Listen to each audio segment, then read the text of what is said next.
Okay. I'm just going to come straight out. I don't normally do this. I don't normally traffic in this sort of talk, but I shall. Oh. If you are somebody out there that is pranking a National Football League draftee or thinks of doing it or thinks somebody who does it is doing something funny or it's something that's funny that should be shared or look at this, you are a loser. You're a big, fat loser. Like you should get a hat with an L on it and have to walk around or have a sandwich board where you must walk around for a day saying, I am a big, fat loser. You're a loser.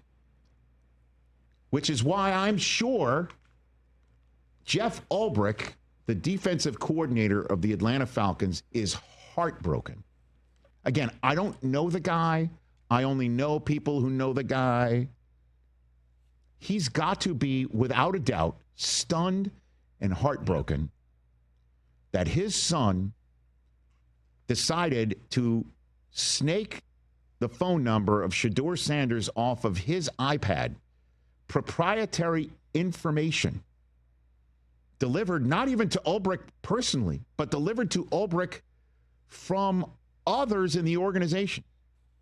Decided to snake that off, write it down or whatever, give it to a friend at Ole Miss, actually go through with pranking Shedeur Sanders after everything the kid was going through, as if despite the legendary stuff and everything else that you might think of him being about anything other than seriously endeavoring being a National Football League quarterback, is still a human being who was heartbroken himself over everything going on in the national conversation about what's up with him. If they call him and they prank him and videotape it, it's got to be absolutely gutting to Jeff Ulbrich. And now comes the fact that the league has fined him $100,000.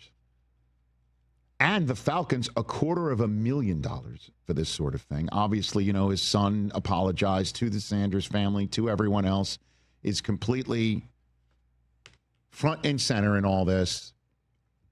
What a loss. Somebody in college doing something stupid, which, by the way, is a total story as old as time type of story. That this is now a public and the face of what's become apparently an epidemic. Because Drew Rosenhaus says today Abdul Carter got pranked. And we heard Riley Leonard got pranked. And Kyle McCord got pranked. And I'm sure there's a number of others that we don't know who got pranked. So the league is now coming down on the Falcons for $250,000. And you might sit here and go, for a prank call? This is ridiculous. Judy Battista putting out there for everyone what we know in the NFL Network and everything else.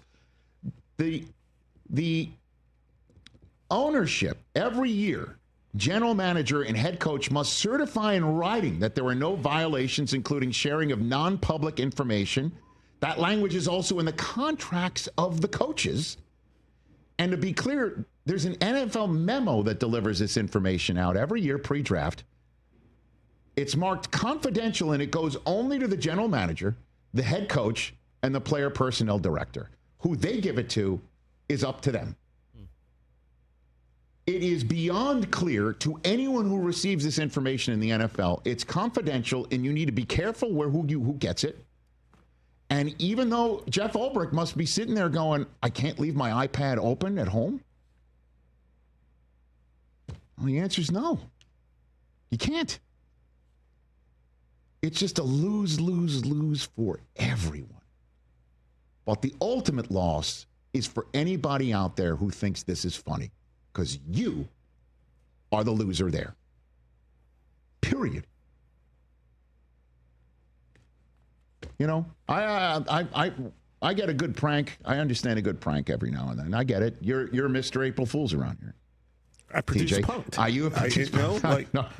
But then there's pranks, and then there's beyond mean-spirited. And in the case of this with the NFL, against the rules of the Shield, I guess, did you see Shedeur Sanders, the video that came out of the actual call? Did you see it? No. The call from the Browns? From the Browns. No, I did not. Andrew Berry was FaceTiming him. Oh, you see? Andrew Berry nice. and Shedeur were FaceTiming. And the one issue with the FaceTiming that Kara Henderson-Sneed came up with to fix all this, that there's visual evidence of who it is, that I was saying is that if you're just answering your phone, it's tough to hear because there's a party going on. Yeah. Right? So it was tough for Shedeur to hear him. And the first part of the conversation is, can you hear me? Can you hear me? Whatever. It doesn't matter. At least you're not being pranked. Right. But they FaceTimed him.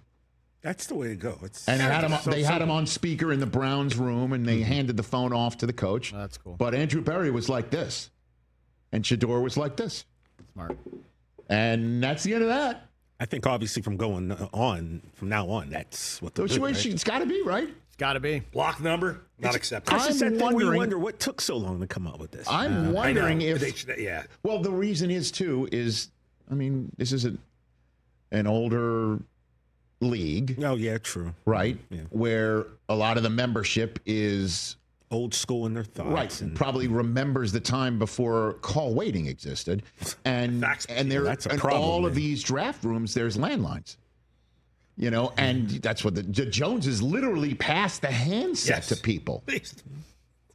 You see that in the Cowboys room. It's corded handset. Right? Yeah. Well, I mean, it could be Zoom. It could be FaceTime, whatever. Yeah. But visually, it has to. Understood. Yeah. So, you know, like there's also a way for the social media teams to plug into the landline to get the sound, which is part of the content that comes out that we love seeing. Yeah. You know, people crying over this Films, stuff. it's great. But if it's going to lead to people crying over getting pranked, It's not funny. what the hell? I can't believe we're talking about this. Catch the Rich Eisen Show live weekdays from 12 to 3 p.m. Eastern on Roku Sports Channel in the U.S.